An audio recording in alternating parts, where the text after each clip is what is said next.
कहानी की शुरुआत होती है। हम रेमी नाम के एक आदमी को देखते हैं जो कि प्रोफेशन से एक पेंटर है। उसकी जिंदगी अपनी बीवी बच्चों के साथ आराम से बीत रही थी। एक दिन अपने बच्चों के साथ खेलते हुए रेमी को ऐसा लगने लगता है कि वो जिस कुर्सी पर बैठा है वो उसी के अंदर धंसने लगा हो।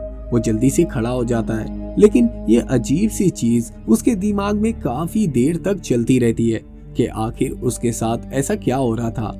अब तो उसके साथ ये अजीब सी चीजें लगातार होने ही लगती हैं। कभी वो अपने सोफे पर धंसने लगता है, कभी अपने बेड पर। उसे अपने साथ ये हो रही अजीब सी चीजें समझ में नहीं आ रही थी।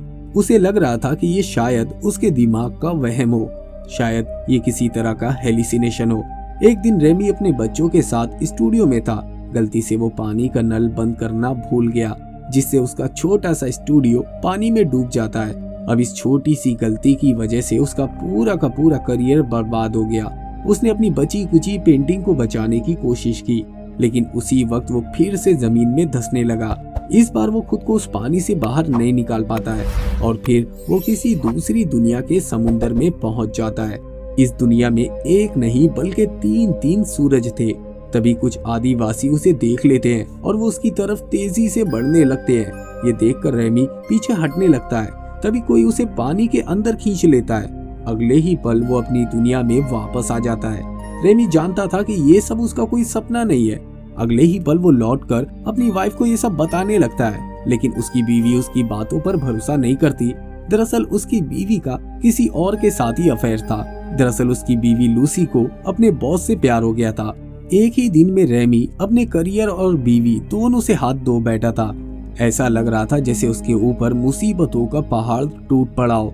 अब रेमी किसी भी तरह अपनी वाइफ को खोना नहीं चाहता था, क्योंकि वो उसे बहुत प्यार करता है। लेकिन उसकी वाइफ तो उस डॉक्टर के प्यार में इस कदर पागल हो गई थी कि वो उससे रेमी से मिलाने के लिए घर ही लेकर आ जाती है। रेमी को बिल्कुल भी यकीन नहीं हो रहा था कि उसकी वाइफ उसे छोड़ सकती है, इसलिए वो उन दोनों से कहता है कि वो खुद ही कुछ दिन में घर छोड़कर चला जाएगा।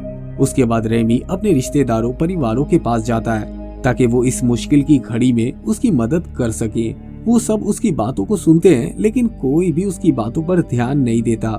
इसलिए ना उम्मीद होकर रेमी अब किचन में कॉफी बनाने चला जाता है। एक बार फिर से उसके साथ वही अजीब और गरीब चीजें होने लगती है।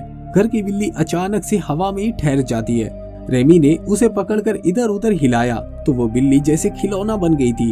ये देखकर वो सभी को आवाजें देने लगता है। तभी वो नोटिस करता है कि उसके पास सभी चीजें जैसे रुक सी गई हो। समय एक ही जगह रुक गया था। अब धीरे धीरे जमीन भी लिक्विड बनने लगती है। एक बार फिर से रेमी उसमें डूब रहा था। आँख खुलती है तो वो देखता है कि वो जंगल के बीचों बीच है। आगे जाकर वो देखता है कि कुछ आदिवासी एक जानवर को मारकर पका रहे हैं। उसने उन लोगों से मदद मांगी, लेकिन वो लोग उसे अपना शिकार समझकर उसके ही पीछे लग जाते हैं। रेमी भी अपनी जान बचाने के लिए फुल स्पीड से भाग रहा होता है और थोड़ी ही देर में वो एक गाँव में पहुंच जाता है और एक गुफा में जाकर छुप जाता है। तभी उसे ऐसा लगता है जैसे किसी ने उसे बहुत जोर से खींचा हो। इस बार फिर से वो अपने घर के अंदर आ जाता है। किचन में मौजूद सारी चीजें इधर उधर बिखर गई थी। जब उसके परिवार वाले आकर देखते हैं कि चीजें बिखरी हुई हैं, तो वो रेमी को ही अजीब सी नजरों से देखने लगते हैं। उन्हें ऐसा लगने लगता है कि शायद अपनी बीवी के छोड़ जाने का इसे सदमा लग गया है। तभी रेमी बेहोश हो जाता है। दोबारा से आंख खुलने पर वो खुद को हॉस्पिटल में पाता है, जहाँ वो डॉक्टर को अपनी स्टोरी बताता है, लेकिन डॉक्टर भी उसकी बातों पर यकीन नहीं करती। अगले दिन वो अपने स्टूडियो में आता है जहाँ वो पेंटिंग किया करता था। यहाँ पर बहुत सारे लोग आए हुए थे जिन से रेमी ने कर्जा लिया हुआ था। वो सब उससे अपना पैसा मांग रहे थे, लेकिन अगले ही लम्हे सब कुछ रुक सा जाता है। सभी के सभी लोग रुक जाते हैं। उसके साथ रेमी जमीन के अंदर धंसने लगता है। वो सबसे कहता है कि देखो मैं जमीन के अंदर धंस रहा हूँ, लेकिन वहाँ मौजूद लोग ना तो उसे सुन सकते हैं और ना ही देख सकते हैं। एक बार फिर से रेमी उसी दुनिया में पहुंच जाता है। वो देखता है कि उसके चारों तरफ बहुत सारे लोग हैं। ऐसा लग रहा था जैसे कि ये लोग उसी का इंतजार कर रहे थे। हालांकि वो इनकी भाषा को नहीं समझ सकता, लेकिन वो उन लोगों का इशारा देखकर समझ जाता है कि वो लोग उसे उड़ने के लिए कह रहे हैं। रेमी को लगता है कि शायद उसके अंदर कोई पावर है, इसलिए वो ऊपर से जंप करता है, लेकिन वो मुंह के बल जमीन पर आकर गिरता है। उसके बाद वो जंगली उसे एक फल खिलाते हैं, जिसके बाद वो उन लोगों की भाषा को बोलने और समझने लग जाता है। वो सब बताते हैं कि यहाँ पर एक राक्षस है जिसका नाम जुटान है। वो इनके कबीले में आकर कभी कभी किसी को मारकर खा जाता है। इन्हें अपनी पवित्र किताबों से पता चला है कि किसी दूसरी दुनिया का आदमी आकर इन्हें इस राक्षस से छुटकारा दिलाएगा। इसलिए ये लोग बार बार अपने जादुई मंत्रों से रेमी को उसकी दुनिया से यहाँ पर ले आते हैं। लेकिन अब रेमी को उस जुटान नामी राक्षस को मारकर इन सभी को मुक्ति दिलानी होगी। लेकिन रेमी इस काम को करने से पहले ही मना कर देता है, क्योंकि वो जानता है कि ये काम कितना खतरनाक है। ये लोग रेमी को उल्टा लटका भी देते हैं, लेकिन रेमी उन लोगों की बातों को नहीं मानता। अब रेमी को एक जगह कैद कर दिया जाता है ताकि वो जुटान को मारने की प्लानिंग कर सके। रेमी को भूख लगी होती है, इसलिए वो वाटरमेलन को उठाता है और अगले ही पल वो अपनी दुनिया में वापस आ जाता है। उसके हाथों में अब भी वाटरमेलन होता है, लेकिन इस बार वो किसी को भी नहीं बताता कि वो दूसरी दुनिया में गया था, क्योंकि अब उसे मालूम हो चुका था कि उसे दूसरी दुनिया में बार बार क्यों बुलाया जाता है। रेमी जान चुका था कि वो जब तक उस राक्षस को नहीं मारेगा वो उन जंगली लोगों से छुटकारा नहीं पा सकता। इसलिए वो ताकत की चीजों को खाना शुरू करता है ताकि वो मुकाबला कर सके और उस राक्षस को हरा सके। एक बार फिर से रेमी को उसी दुनिया में बुलाया जाता है जहाँ पर वो उसे तलवार देते हैं और पूछते हैं कि हम कैसे उस राक्षस से छुटकारा पा सकते हैं। रेमी कहता है कि इसका एक आसान सा तरीका है, तुम सब लोग ये गांव छोड़कर किसी और जगह पर अपना आशियाना बना लो। लेकिन कबीले का सरदार उसे ऐसा करने से मना कर देता है और कहता है कि अगर हमने ऐसा किया तो आसमान से बिजली हमारे ऊपर गिरेगी और हम सबका खात्मा हो जाएगा। दरअसल आज तक कोई भी इस कबीले से बाहर नहीं गया। सबका ये मानना होता है कि ये सिर्फ और सिर्फ इस कबीले के अंदर ही जिंदा रह सकते हैं। लेकिन रेमी सबसे पहले इस कबीले से बाहर जाता है, जिसके बाद ये सब उसके पीछे पीछे कबीले से बाहर आ जाते हैं। और जब ये लोग जंगल में होते हैं तभी जुटान के 2 आदमी आते हैं, लेकिन रेमी उनका मुकाबला करता है और वो उनमें से एक को मार देता है। जिसके बाद कबीले के लोग रेमी को अपना सरदार बना लेते हैं। रेमी एक बार फिर से अपनी दुनिया में लौट आता है, जहाँ पर वो लाइब्रेरी में जाता है और किताबों को निकालकर लड़ाई के अलग अलग तरीकों को पढ़ता है। वो उस किताब को लेकर उस दूसरी दुनिया में जाता है, जहाँ पर वो उन लोगों को लड़ाई का तरीका बताता है और उनके अंदर जोश भरता है और कहता है कि हमें मुकाबला करना होगा, तभी हम अपनी और अपनों की जान बचा सकते हैं। रेमी की बात सुनकर सबके अंदर हिम्मत आ जाती है और वो तय करते हैं कि वो जुटान और उसके आदमियों से मुकाबला करेंगे।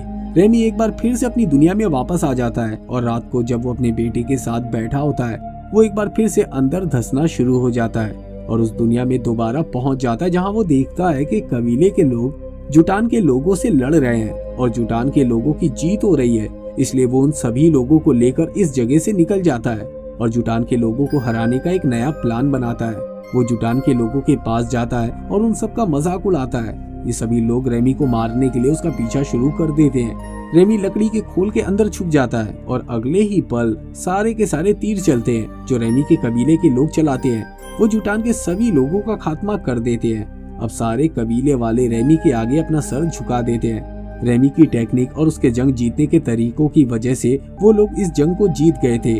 अब रेमी जो इस कबीले का सरदार है वो रेमी की हर एक बात को दिल और मन से मानते हैं। रेमी इस कबीले में बहुत कुछ चेंजेस करता है। यहाँ पर उसकी जिंदगी बहुत मजे में चल रही होती है। वो इस जगह का सबसे पावरफुल आदमी है। वो जो कहता है सब वही करते हैं। लेकिन जैसे जैसे वक्त गुजरता है रेमी पूरी तरह से बदल जाता है। जहाँ वो पहले एक डरपोक इंसान हुआ करता था अब वो एक बहादुर इंसान है। साथ ही वो अपनी पावर का गलत इस्तेमाल भी करता है। वो यहाँ के लोगों को दबाता रहता है। शुरू में तो सब उसकी बातों को मानते हैं, लेकिन अब कबीले वाले उसके खिलाफ होना शुरू हो गए थे। धीरे धीरे ये बगावत इतनी बढ़ जाती है कि यहाँ के लोग उसे मारना चाहते हैं। रेमी अपनी जान बचाने के लिए वहाँ से भागता है। इससे पहले कि वहाँ के लोग उसे मारते रेमी जमीन के अंदर धंस जाता है और एक बार फिर से वो अपनी दुनिया में वापस आ जाता है। वो समझ जाता है कि लोगों को राजा तो चाहिए, लेकिन उन्हें ऐसा इंसान नहीं चाहिए जो उन्हें दबा कर रखे। रेमी एक बार फिर से अपनी पुरानी जिंदगी यानी कि पेंटिंग लाइफ को जीना चाहता है। वो पेंटिंग करना शुरू कर देता है। यहाँ पर एक लड़की से उसकी मुलाकात भी होती है और जल्द ही ये दोनों एक दूसरे के करीब भी आ जाते हैं। तभी रेमी एक बार फिर से जमीन के अंदर धंसने लगता है और वापस उसी दुनिया में चला जाता है जहाँ उसे बताया जाता है कि जुटान अब भी जिंदा है, तुम्हें उसे खत्म करना ही होगा। लेकिन रेमी जुटान से लड़ना नहीं चाहता क्योंकि वो बहुत ताकतवर है। लेकिन यहाँ के लोग उसे जबरदस्ती उस गुफा के अंदर भेज देते हैं जहाँ पर जुटान रहता है। दरअसल जुटान रेमी से बड़ा होता है। उसके आगे रेमी बच्चा दिखता है। रेमी उसे देखकर डर जाता है, लेकिन उसके पास जो हथियार होता है वो उसे जुटान की तरफ फेंकता है और उसका निशाना बिल्कुल सही लगता है, जिससे जुटान जैसा ताकतवर राक्षस मर जाता है। इस तरह रेमी जुटान का खात्मा करके एक बार फिर से उनका मसीहा बन जाता है। अभी भी इस कबीले की आखिरी रस्म बाकी होती है। आखिरी रस्म में ये लोग रेमी को मारने वाले थे। रेमी को जब ये बात पता चलती है तो वो बहुत डर जाता है। यहाँ पर वो जादूगर भी होता है जिसने रेमी को यहाँ पर बुलाया था। उसके हाथ में वही जादुई चीज होती है जिसकी मदद से उसने रेमी को इस दुनिया में बुलाया था। वो जादूगर उसे आग में फेंक देता है ताकि दूसरी दुनिया का रास्ता हमेशा के लिए बंद हो जाए। वही रेमी को अपनी दुनिया में दिखाया जाता है जहाँ रेमी कोमा में जा चुका है। उसके सामने वही लड़की होती है जो उससे प्यार करती है। वो रेमी को उठाने की कोशिश करती है लेकिन रेमी होश में नहीं आता। वहीं दूसरी दुनिया में सब रेमी को मारने वाले होते हैं। तभी उनमें से एक आदमी आग में जलती हुई उस चीज को जिससे दूसरी दुनिया का रास्ता खुलता है उसे उठाकर पानी में फेंक देता है, जिससे एक बार फिर से पृथ्वी का रास्ता खुल जाता है और रेमी वापस से अपनी दुनिया में आ जाता है। उस वक्त वो हॉस्पिटल में होता है लेकिन अब वो पूरी तरह से ठीक हो चुका है। यहाँ पर रेमी की वाइफ भी होती है। यहाँ वो लड़की भी होती है जो रेमी को पसंद करती है। रेमी भी उसे पसंद करता है। दरअसल इस लड़की को नहीं पता होता कि रेमी शादीशुदा है। जब उसे पता चलता है तो वो कहती है कि तुम्हें अपनी वाइफ के साथ रहना चाहिए और ये कहकर वो वहाँ से निकल जाती है। और अब रेमी की वाइफ को भी अपनी गलती का एहसास हो चुका था। वो रेमी से माफी मांगती है और कहती है कि मैं हमेशा के लिए तुम्हारे साथ रहना चाहती हूँ। अब रेमी की जिंदगी की सारी परेशानियां खत्म हो चुकी हैं और अब वो एक हैप्पी फैमिली है। वहीं दूसरी दुनिया में दिखाया जाता है जहाँ रेमी का बहुत बड़ा स्टैचू बनाया जाता है क्योंकि रेमी कहीं न कहीं इनका हीरो जो है और उसी ने इन लोगों को जुटान जैसे राक्षस से आजाद कराया था। और इसी के साथ ये मूवी यहीं पर खत्म हो जाती है। दोस्तों, अगर आपको हमारा ये वीडियो पसंद आया हो तो वीडियो को लाइक करके चैनल को सब्सक्राइब कर दे और हाँ, बेल आइकन के बटन को दबाना ना भूले। फिर मिलेंगे अगले वीडियो में। जय हिंद।